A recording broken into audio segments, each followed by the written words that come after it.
It is the 11 Warriors Report. It is on Spectrum Sports. Check your time for your local listings for time and availability.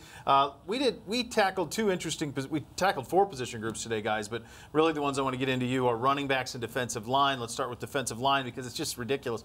Dan was on the show, and we had some video of Chase Young who popped up, and we weren't even discussing him in the two deep. And you look at him, and he looks like a freak of nature, and you say, oh, yeah, somehow he's got to play too. That speaks to the amount of depth and talent. Yeah, I mean, this is a guy who's a five-star, top 10 overall recruit in the country, a guy who would start for 90% of teams in the country right now. And he's the fifth guy at defensive end at best because they've got Tyquan Lewis, they've got Sam Hubbard, they've got Nick Bosa, they've got Jalen Holmes. Those are four guys who are going to play in the NFL. Those are guys who could go play in the NFL right now. So that defensive end possession is just ridiculously loaded with talent. And then you move inside, you got a guy like Draymond Jones, who is another guy, redshirt sophomore, a guy I think is really going to have a breakout year and could be a big impact player there. Tracy Sprinkle, they've got high hopes for him. So it's a really strong defensive line, and the entire defense is going to be built around what those guys are doing up front.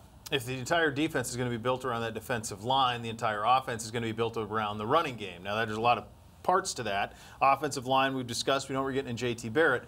Mike Weber, J.K. Dobbins could be the key to this whole thing if they can be dynamic running the football. They really will, especially if they're dynamic and that offense gets the running game going, especially with Mike Weber and J.K. Dobbins, and holds the carries off of J.T. Barrett.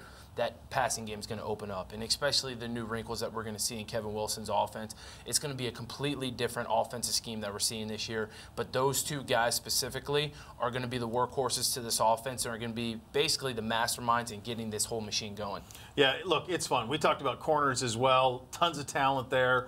Did the return game, some kickers, some punters, some return game talk. Lots to get to on the program this week. It's your last one before we get into game week shows. So check it out, Spectrum Sports 11 Warriors Report.